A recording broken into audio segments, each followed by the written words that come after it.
to say thank you so much to the Chamber, obviously, for making this happen today. It's become, I guess, a bit of a tradition to do something. So that's wonderful. I'm happy to be here with you for a change as well. And I also want to thank Mayor Panchak and the City of Belleville for declaring it Bell Let's Talk Day again this year. We're really honored and thrilled to have that. And I believe you'll see the flag flying at the Quinte Health and Wellness Center.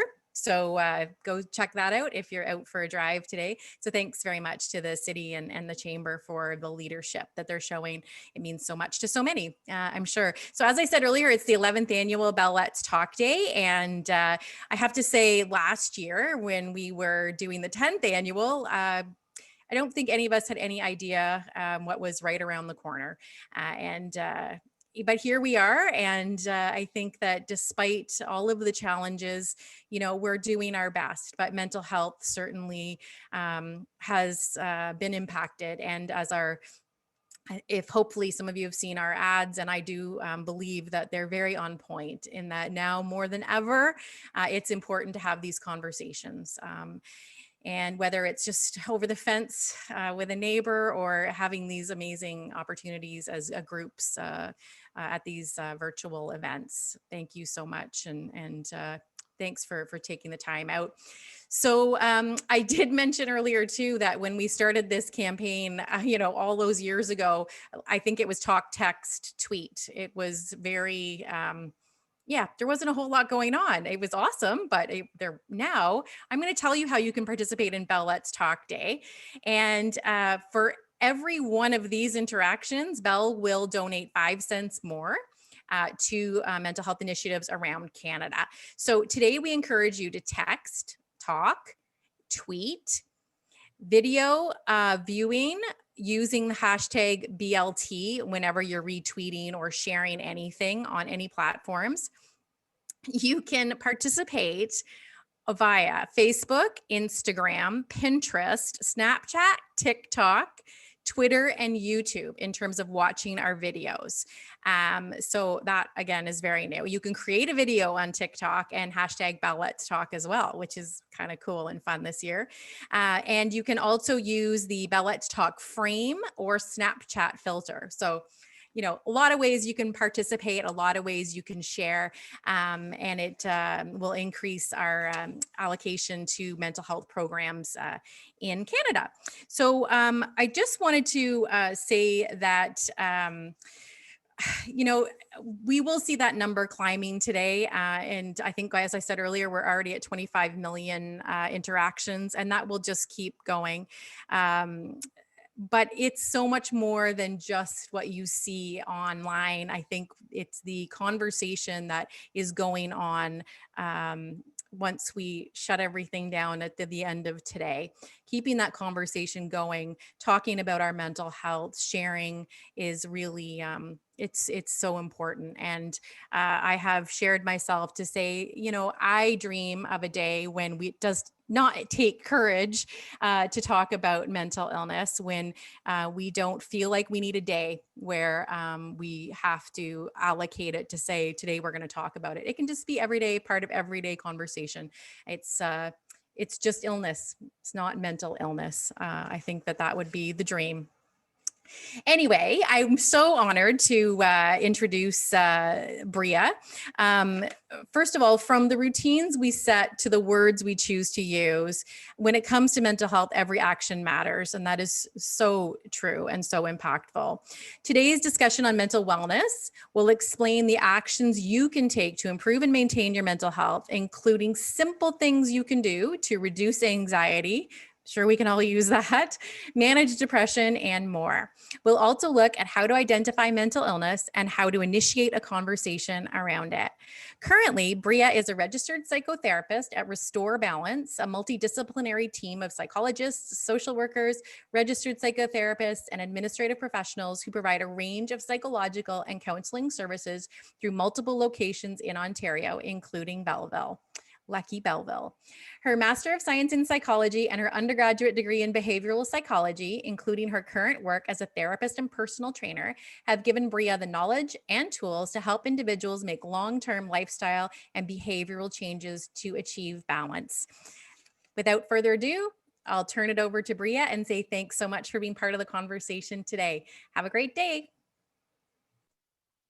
Thanks, Sandy, and great welcome. Much appreciated. I'm just going to readjust here. Going to put my therapy dog down, and I'll start sharing my screen. Thank you, everybody, for taking time out of your day to join. Oh, I'm not allowed to share my screen. Disabled. Give me 2 seconds, we'll get that fixed. Yeah, take your time. Anyway, today we're going to talk about mental wellness and mental illness, and how you can look for signs of mental illness in yourself and in others. Oh, good, I have the ability to share now. And I think you'll get some really helpful takeaways, actionable tips that you can start using right away. Here we go. Beautiful. Okay, everyone can see that all right? Jump in at any time if you have questions. It's lunch. I hope you're enjoying. But yeah, if you have questions, feel free to cut me off, raise your hand, or let Jill know, I think, and then I can check in the chat. So yeah, Restore Balance. We have offices in Toronto, Peterborough, Bobcaygeon, Belleville. So I've been working there for a little bit, and it's been fantastic. You know, helping out all kinds of different people who come into us. I really value wellness, and I'm so grateful that I get this opportunity to talk to you today about it. I work out often. I'm a personal trainer, and I know that fitness and health and eating healthy and staying in a good routine helps me personally, and I see the effects of it when others get in a good wellness routine as well. So here's some stats for you. In any given year, 1 in 5 Canadians mental illness or addiction problem. Those are big numbers, right? By the time we're 40, 1 in 2 have or have had. And these are some recent stats from CAMH, Center for Addiction and Mental Health in Toronto. So just saying, since the pandemic, so in the past year, we've already seen an increase in mental illness. And I think it's obvious when we look around us at the people, you know, our loved ones, and we see people venting at the grocery store to the cashiers. I think it's really obvious that a lot of people are struggling right now.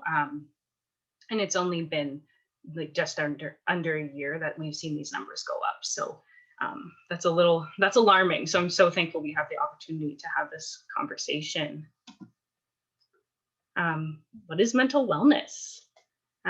So it involves finding a balance in all kinds of areas in your life. So it's not just about working mentally. It doesn't mean that you sit there and meditate for an hour every single day. It's about taking care of yourself physically and emotionally. Maybe you need to say no to some things or say yes to opportunities. Spirituality or religion, practicing that if that's something that's important to you, and working on connection with other people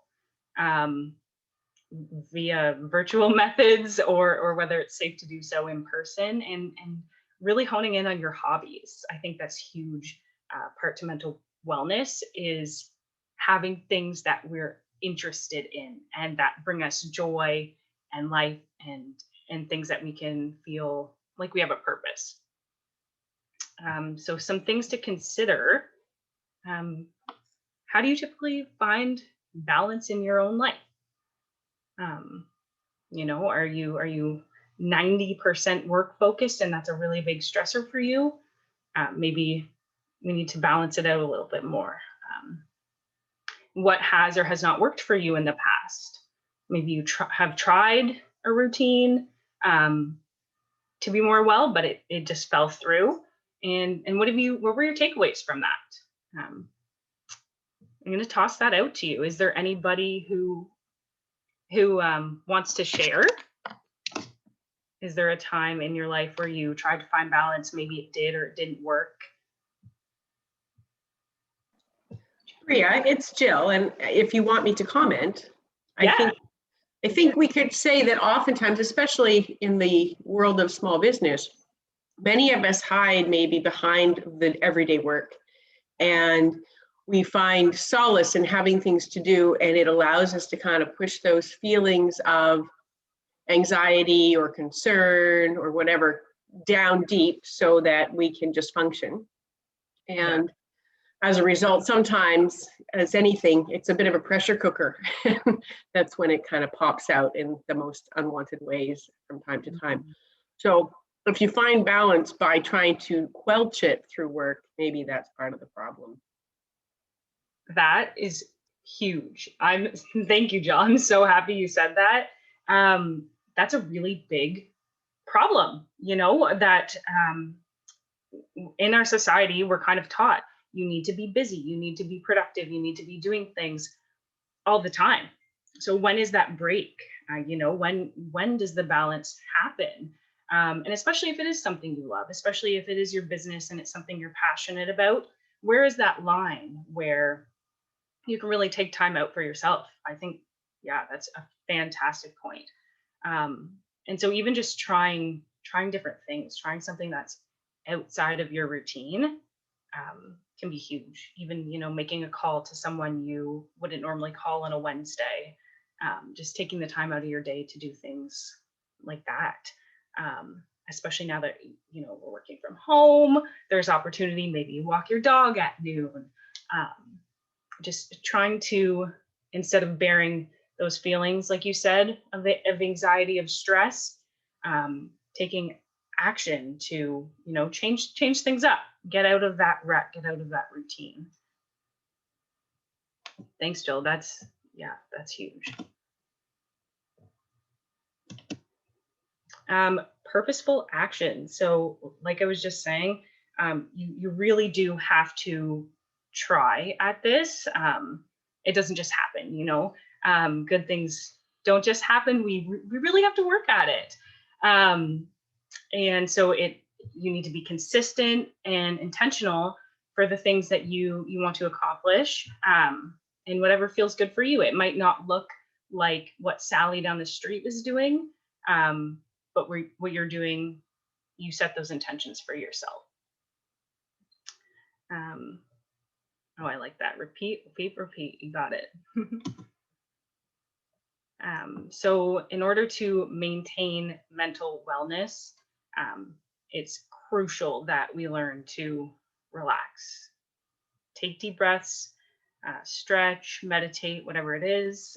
I recently started meditating 5 minutes every morning. That's it. I set the timer on my phone, and it's a really cool thing. I wanted to try doing it before I look at social media, before checking emails, before listening to the radio, podcasts, audiobooks, before any of that, collecting my own thoughts, and just being for a moment.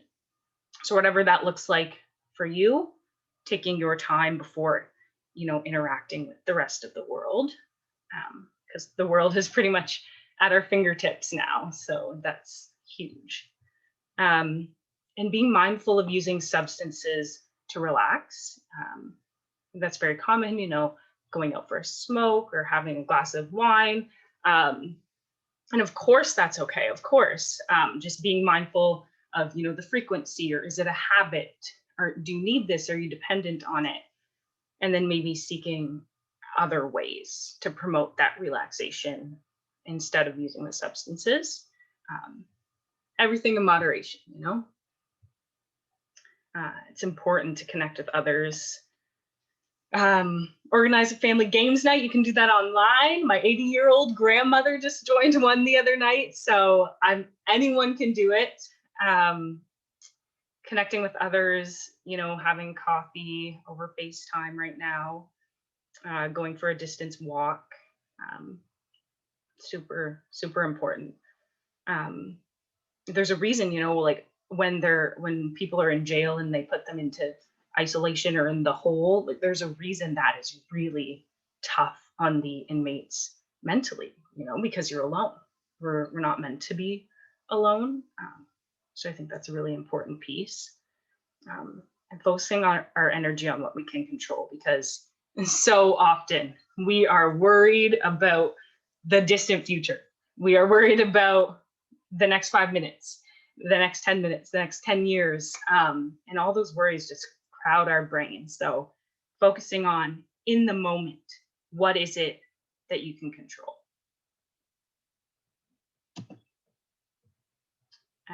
Also on maintaining wellness, sticking to a healthy routine. So as I mentioned, it can also be important to break up that routine.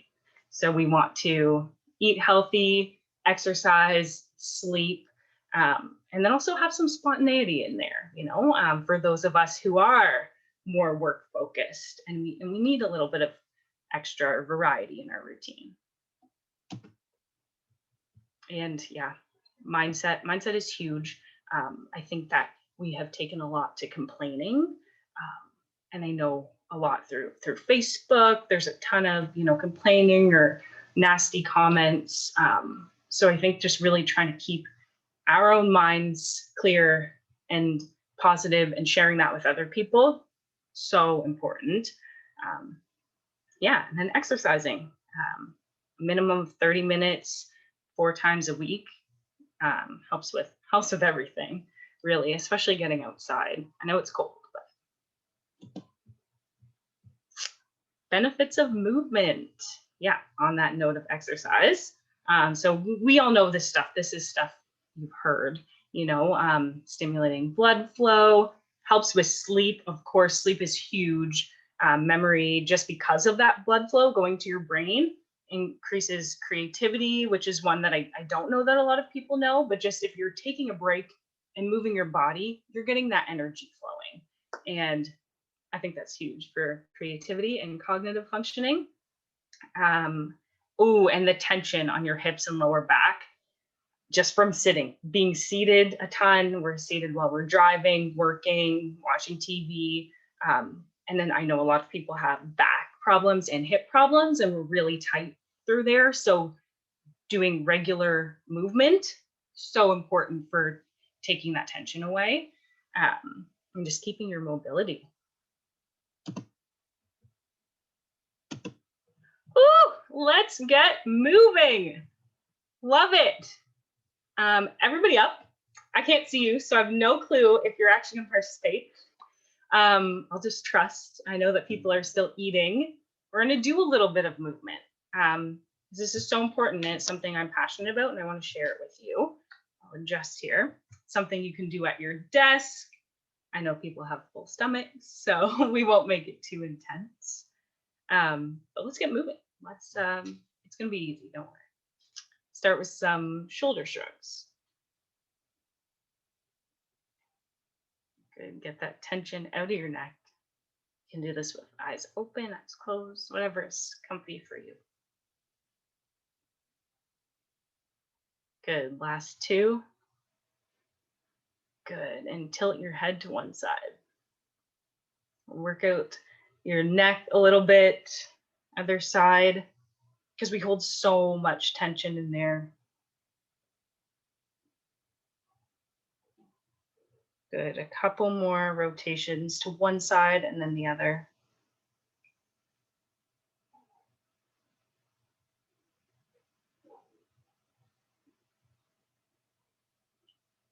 Good. Now we're going to work out your back a little bit. Reach up and pull down. Reach over your head and pull your arms down. Really squeezing in your back for this one, because I know that from being on laptops and phones, we're hunched over often. And this piece is so important for mental health, just getting us moving, trying something different.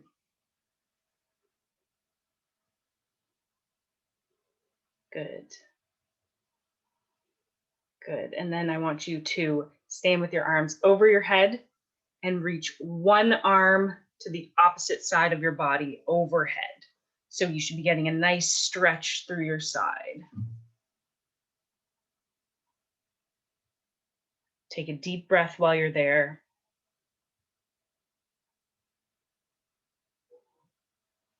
For anyone with mobility issues, this is also something you can do seated, for sure. You can do everything seated. The shrugs, massaging your neck, and then reach up to the other side, over top, nice big stretch through your side. Good. And we're going to just twist back and forth now, giving gentle rotations of your trunk. Ooh, there was a back crack. Good. And I have one final movement for you. If you can, sit down and stand. Sit on your chair, stand. Good. 3 more times, sit and stand. Good. Beautiful. And that's that, 2 minutes at your desk, just getting moving. I think that's huge. So thank you for participating. It's on the honor system. Good. Anybody have questions so far? Anything you want to know more about?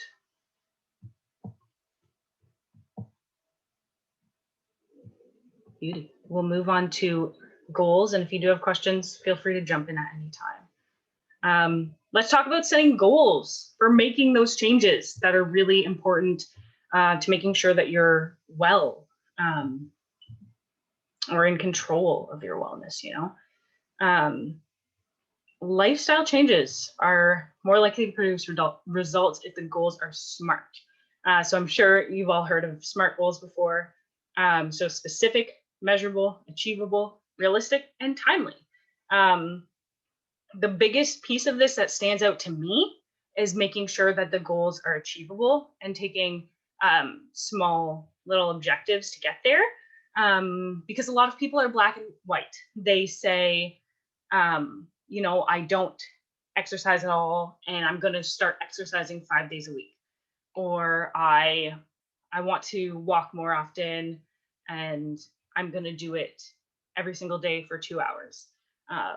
Or I don't usually eat salads, but I'm going to have a salad every day. You get the point, right? So just having that all or nothing already sets us up for failure. And I think it's important that we start small so we can set ourselves up for success. For example, saying, I'm going to do this on Tuesday and Thursday. Or I would like to start doing this, so I think I'll try it once per week. And then the time commitments piece plays into that. Maybe you ask a friend to keep you accountable. I'm going to do this every single Friday, and Jill's going to keep me accountable. She's going to call me and we're going to go for a walk together while we're on the phone. So just things like that, setting yourself up for success, and having those commitments, I think, are huge. Because a lot of people get really down on themselves when you go to start something and you fall off the wagon, so to speak, or it just falls through. And if you miss one day out of your 5, that can be really hard. So starting smaller, huge. Good.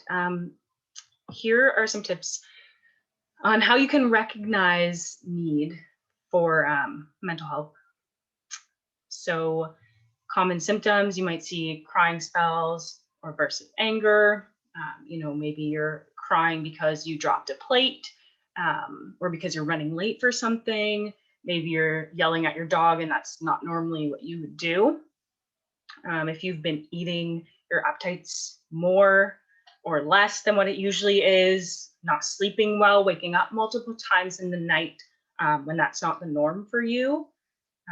Losing interest in daily activities. I usually want to knit in the evenings, but I don't feel like it right now. I just want to go right to bed. That can be a really big sign when you're just not interested in things anymore. Difficulty getting out of bed, low motivation, feeling detached from others or avoiding people.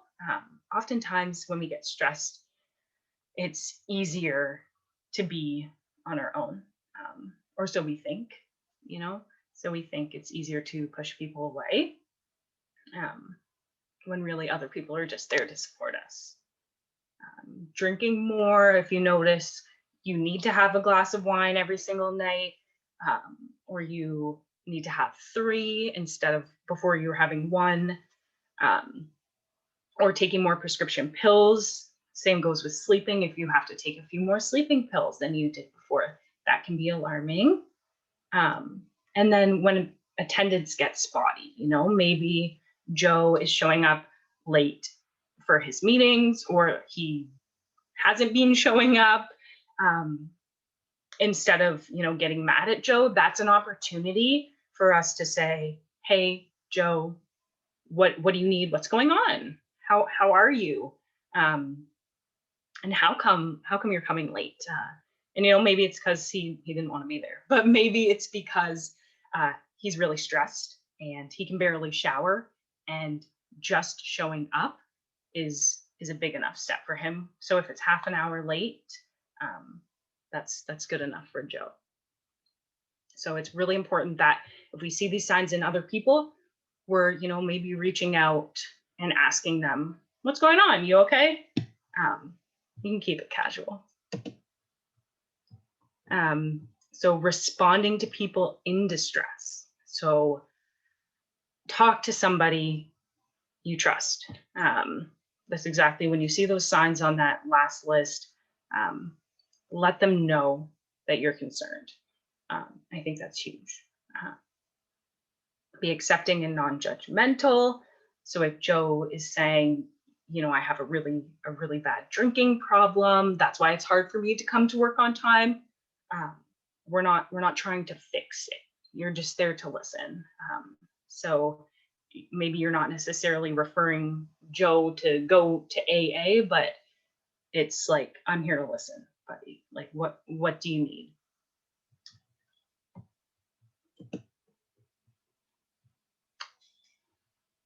Responding to distress continued. So when we're talking to others about how they're doing, I'm glad you told me that. Like, thank you. Always thanking people for reaching out to you, because that's a really big step. Like Sandy was saying, it would be great if it was just part of a conversation, and that's one of the ways that you can make it more normal. That you can normalize it. And conversation is just saying, thank you. Thanks for telling me that. That must have been challenging to get out. So that really normalizes it for people. And knowing your limits, because that's an easy way to burn out if you're trying to take on other people's burden. Okay. Am I missing something? Beautiful. If someone is suicidal, it's an immediate crisis. And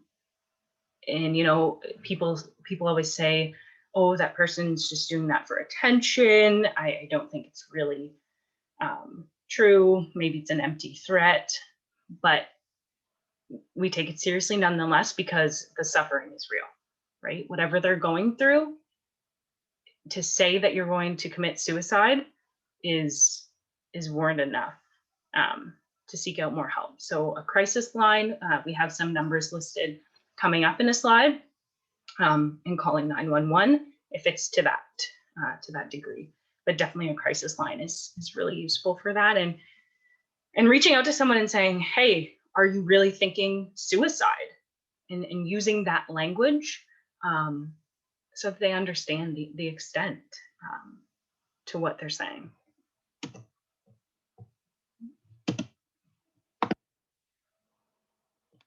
There we go. Here we go. So some resources for you. So this will be shared afterward.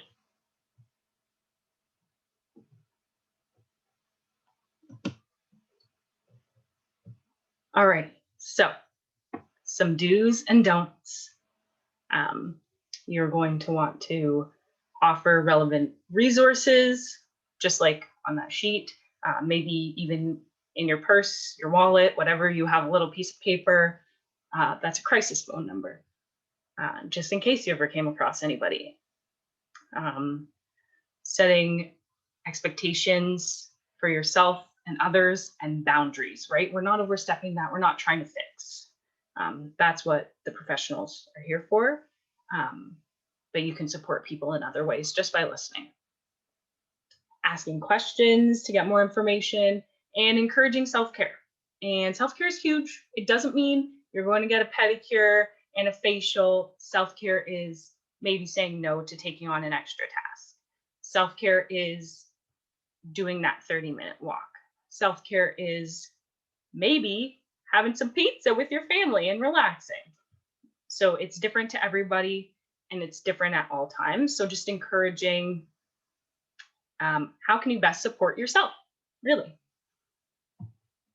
And don't make decisions without the consent of other people, unless it is an emergency situation, like we had talked about. Shaming, blaming, pressuring, that just completely turns people off. And don't take it personally if somebody doesn't want your help. It shows that they aren't doing well, and maybe they'll come back later to you and say, thank you for trying. I just wasn't ready at that time. Let's take some action right now. I have one final exercise for you. You can do this one seated or standing. We're just going to do a little bit of deep breathing, and you can teach this to other people. You can teach it to your kids, family. You can use it on yourself. So we're going to go through some deep breathing and mindfulness. We're going to take one hand with all 5 fingers spread out. You're going to start at the base of your thumb, trace up your thumb, and then down. We're basically just tracing and outlining our whole entire hand. But as we do so, we're going to breathe in as you go up your finger, and breathe out as you go down. Breathing in and out. Breathing in and out. And then you can even switch hands, and we're going to go through that again together. Get comfy, close your eyes if you like.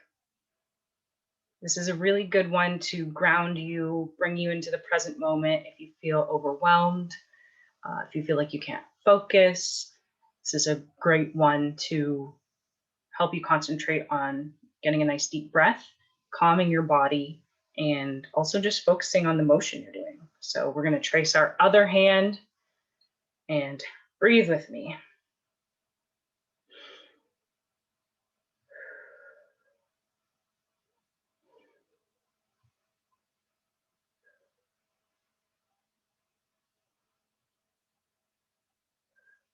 In through the nose, out through the mouth.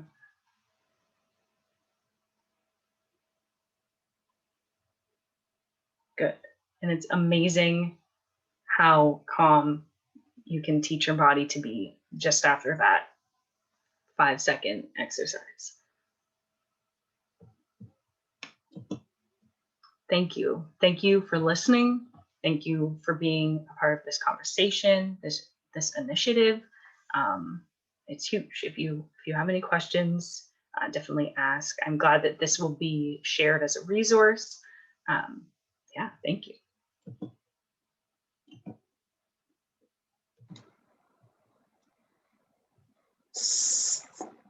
So thank you so much, Bria. That was great. And we have a little bit of time, maybe. If anybody wants to ask some questions, or if you feel more comfortable putting in the chat, feel free. Thought you mentioned a couple of good things, and maybe just to get that started, you mentioned acting out, or when you the symptoms, or when the signs of when you might feel that you need to look for help, like when you drop a plate or you cry unexpectedly, and those kinds of things. I won't lie, I remember that even happening when postpartum, you know. when I threw a glass across the room. I thought, okay. And there have been other times that that's happened as well. And I think the idea is that you know that you're probably walking an edge, and you're just waiting to kind of try to keep yourself from slipping off it. That's certainly how I usually feel when I'm getting there.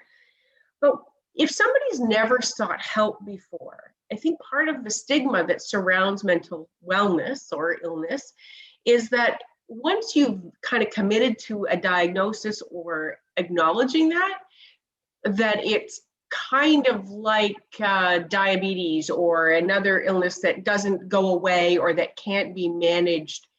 And I would say that my experience has been finding someone really good to talk to. And then sometimes that's enough, but maybe you could explain to me what somebody would expect if they say, okay, you know what, I've clearly dropped off, I've slipped off the edge a little bit.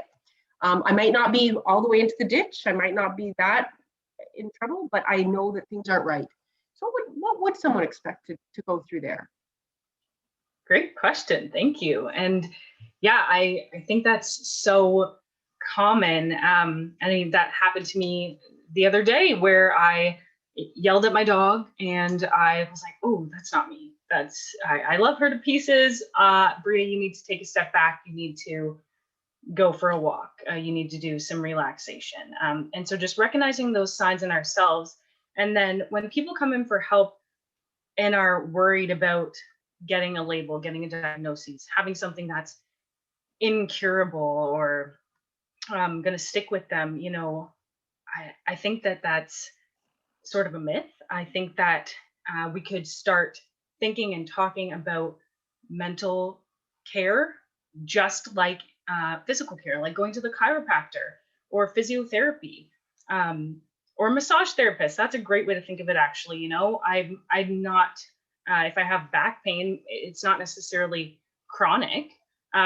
Maybe I just really need to go to my massage therapist for the next couple weeks until things are feeling better. And the same can be done with mental health. You know, maybe you have to come in and talk to somebody just to get a different perspective, a different way of looking at things for a little bit, and then you'll be good to go. And then, you know, just like the massage therapist, in 6 months, if your back starts hurting again, you'll go back. Same thing if you feel that slipping off into the deep end, spiraling, the really down, the really negative, that's when you go in again and just get that fresh opinion, that unbiased person who's not tired, person who doesn't know your life, doesn't know the people in it. Yeah. I wanted to ask a question.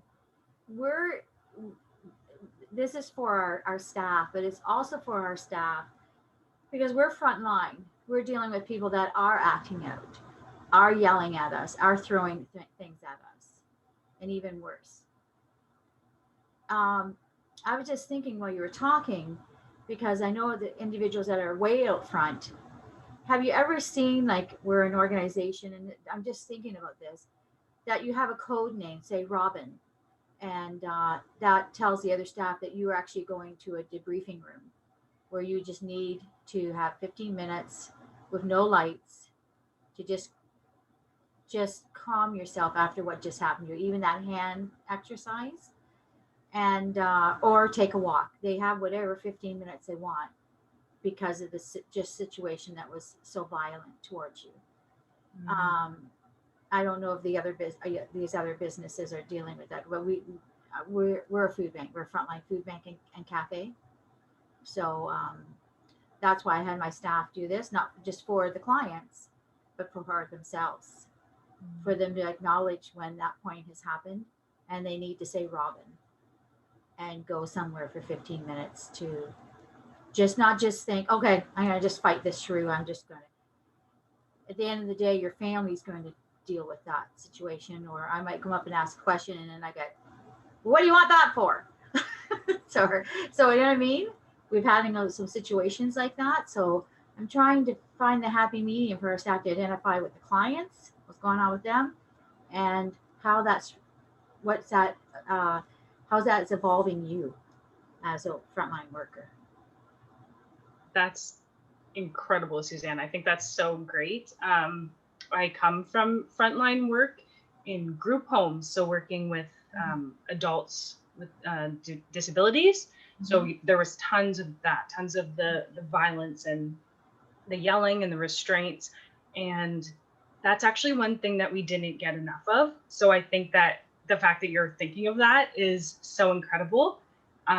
Just having a minute to collect yourself, or else it's going to come out, like you said, in some way later on. Yeah. Having that moment. And then also, I think debriefing with one another can be really, really useful. The organization I was with, I know we were supposed to, but we were like, oh, yeah. But it really, really makes a difference, because if you don't debrief as a team, it does come out into your home life later on, and you're thinking about it through the night, and then maybe you're having trouble sleeping, and then maybe you don't want to go back to work the next day. Yeah. So I think all the suggestions that you made were great. Having a moment, 15 minutes, collect yourself, check in with others. I think that's fantastic. Yeah. Yeah, we have to do something, because it's only getting worse. Yeah. Thank you. Yeah, even if there was some sort of journaling piece, or you probably, I don't know if you have to write notes or anything on that, but just some. Oh yeah, incident reports. Yeah, so that's even, that's their. The person sometimes needs that 15 minutes first before they can do an incident report, because, and if my staff were getting desensitized that this was happening to them and it was rolling off their back, I'd be more concerned. I would be very concerned about that. For sure. I wouldn't want them to feel that that's the norm. Because for the next person that comes into the job or is a temp, that poor person might just be like, wow, what kind of crazy place is this someone working at? I'm out of here. Normal. Yeah, exactly. Because it's not normal. And COVID's made things really not normal. Yeah. No, I think that's great. Keep doing what you're doing, because that sounds like a really good initiative. I encourage everybody on the call to feel free to start your video. This is about connecting as much as anything, really, particularly today as we are talking about mental health. And part of, I think, the problem is we have not been able to connect with family, with people we care about, with people we work with. So please feel free to start your video, unmute at will. Although if you're not talking, sometimes the background sound, so, but definitely feel free to start talking in the conversation, and we appreciate everyone who is on the call.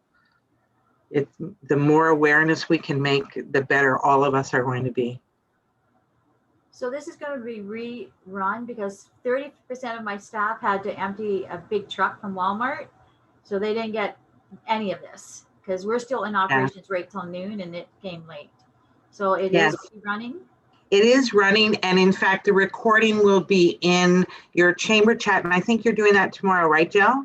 Yeah. So the recording for this will be included in the next chamber chat. And we will upload it to our YouTube channel as soon as it downloads. So it will be there, available later today. I think you made another really good point, Bria, that you talked about self-care and about it being as simple as maybe saying no, where I think maybe my generation and maybe others really feel that self-care is a reward. And I think you're trying to change the conversation around that. It isn't really that, is it? Self-care is not a reward. It is a must. It is, it's essential to how you interact with the rest of the world. Like you have to put on your own oxygen mask before you can put on others. You can't fill from an empty cup, right? All those sayings, but they're actually true. And I think that when we really take care of ourselves and say no to things because it's too much on our plate, or say yes to opportunities because we need some variety, I think that others around us get the extension benefit. I think that, our kids, our moms, our dads, our coworkers, I think that everybody gets the real you, gets the energetic, the joyful you, because you're really stepping into caring for yourself. And not all of those things are the same, because when I'll go back, I mean, even though my oldest is 21 years old, going back to work after he was born was the most important thing I could do from a self-care perspective, because I was a much better mother because I wasn't with him all the time. It's extremely underwhelmed as the caretaker of a newborn when I didn't feel that I could actually manage just changing his pants and feeding him. And where at work I was extremely competent. So, but then of course you evolve through time. And so you mentioned some things about what self-care looks like, and it being, saying yes to certain opportunities and saying no to others. Any other maybe tricks or tips that you would tell people to identify what's a self-care and what's reward? Ooh, that's a good one. Self-care, I think, is really about asking yourself, having this conversation with yourself. What do I need right now? And it's different for everybody, and it's different in each moment. And like Jill said, going back to work and being in that routine was essential for her. So asking yourself, what do I need right now? How can I best nourish myself? How can I best love myself? I don't necessarily like to say, how can I best love myself? Because for some people it's a little fluffy, right? But how can I best serve me? And by extension, serve the other people around me. And so sometimes that's nourishing myself by reading a book. Sometimes it's nourishing myself by spending time baking in the kitchen. Sometimes it's nourishing myself by watching reality TV, because that's what I need right now. And it's different in every single moment. And I think that's huge, just developing that awareness and having a dialogue within yourself. What do you need right now? How can I serve you? I ask myself that multiple times a day.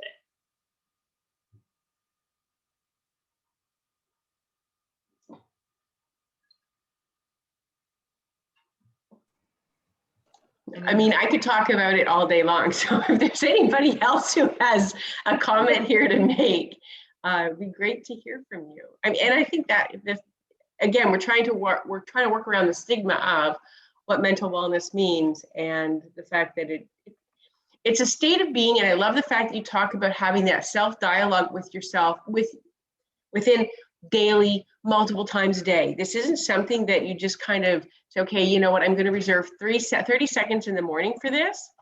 No, when you feel that, if you've never felt slipping off the edge, kudos to you, because to anybody else on this call who's never really wondered if they have it all under control and wondering where that's going or what's going to happen.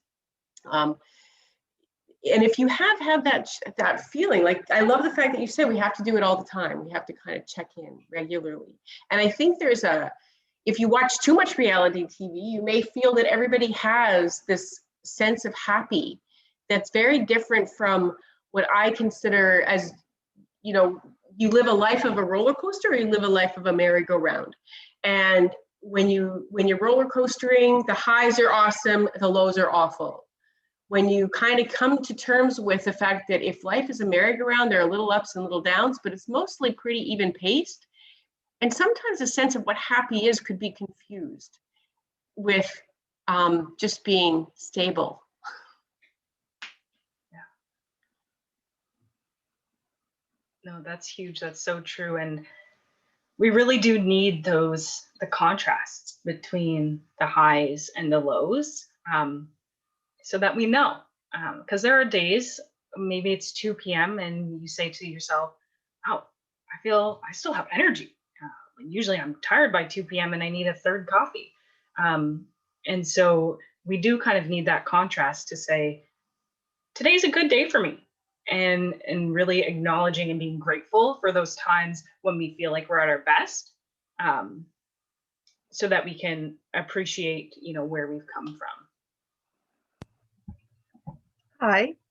I see my sister Lisa petting her dog. That's what her arm is doing. I just wondered, in your opinion, if you feel that pets are beneficial to self-wellness. I know of someone that is struggling with mental illness, especially with the COVID pandemic. And I've tried to persuade her to possibly get a dog. It would get her outside. It would also give her company as she lives on her own. She just retired, so that's added to her loneliness and her the way she feels about herself. I just wondered if you felt that a pet is beneficial. Great question. Yes and no. Yes, because for the obvious reasons, they're so darn cute and sweet and loving. And like you said, that loneliness. But just, I don't know if you can see, but this is my executive chair and this is my white Maltipoo. So she keeps me company. You know, she knew I was nervous to chat with everybody today, and she's here supporting me. So they're fantastic. But sometimes no, it depends, you know, because that's another a life to take care of. That's money, you know, the vet expenses, the vaccinations, the food, the, you know, getting up in the night if it's a dog, if it's a puppy, added stress, right? It's taking care of something, someone other than yourself. And yeah, there's tons of benefits, you know, getting outside, but then is that added stress? Does she feel like now this is something she has to do? So yes and no. Anyone else have any thoughts on that one? That's a great discussion sparker.